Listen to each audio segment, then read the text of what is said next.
So the next area that I wanted to focus on is the emergency preparedness application. So the emergency preparedness application is a great way to manage your organization's emergency response protocols. In particular, how you can communicate broadly to your organization to ensure things such as critical information is reaching the intended audience. So as you saw at the very top of this homepage, this system has been configured to have a notification visible when users log in. The emergency preparedness application, however, also has a notification method that's referred to as advisory bulletins. The great thing about these advisory bulletins is that they can actually be tailored to two different audience groups, so your employee as well as your manager audience group, depending on the message that needs to be sent out. So advisory bulletins don't necessarily always need to be viewed within Archibus. You'll see here from the screen that I have some language here that indicates that I can use this for email purposes as well. So it can be configured to send out email bulletins rather than expecting people to log into the system. So for this email functionality, you have the ability to select who is actually going to receive this notification. So I can have it so there's recipients within my actual organization, as well as if we have emergency contacts defined in the emergency preparedness application that they can be notified as well. So this allows us to make sure the respective audience is receiving notification immediately. And then you can get more granular based on things such as location information as well. The latest version of each bulletin can then be viewed here within the actual system for quick reference to determine what has been sent out last to people within the company.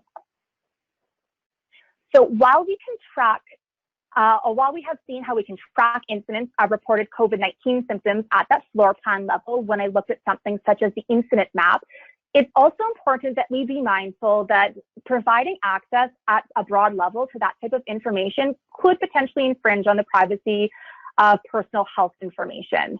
Yet, we have to recognize that it's still important to make sure that we can communicate that these spaces that have suspected cases so that these areas can be avoided for things such as worker safety until they have been cleaned or that they've been cleared for re-entry.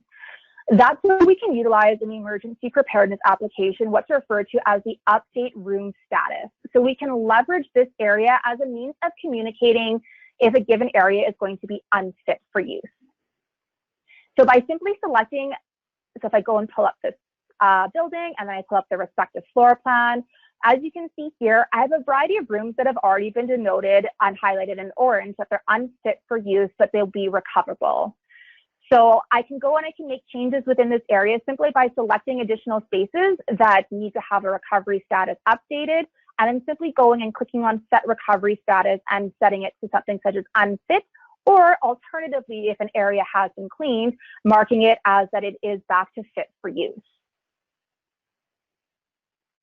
The other important piece of this functionality is that it allows organizations to capture more than just an employee's dedicated workspace. For instance, let's say that in conducting an incident investigation for somebody who had reported COVID-19 type symptoms, it was discovered that that employee regularly conducts meeting spaces in a given space, such as this one here in the middle of the floor plan. You can then actually denote these areas within the application to make sure that people aren't accessing them as well until it undergoes things such as proper cleaning. The last piece I wanted to review as it pertains to the emergency preparedness area is how we can use the system to track key employee information that is valuable in emergency situations.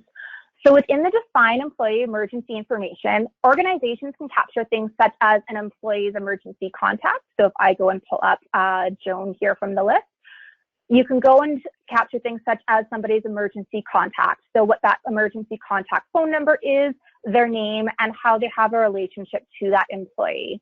The reason this is important is because if we do have someone within our organization that has reported COVID-19 symptoms and we're not able to get in contact with them, this allows us a different way to actually go and reach out to them.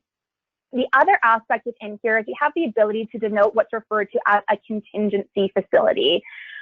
So one of the things that we have seen with our organizations as part of the business continuity planning is sometimes they might denote a different area that can be working, or we've seen a trend for people moving towards working from home. So within this contingency facility aspect, we've actually gone and denoted a work from home building code to denote when people are going to be off site, if you don't have allocated spaces within your organization. To then be able to view where those people are going to be working from, if you needed to reach out to people within your organization, you can simply then go and run this employees and emergency information floor plan report and pull up the information and see then how many people are, which ones are working at a contingency facility and what that contingency facility is. So for here, we have a series of people working from home.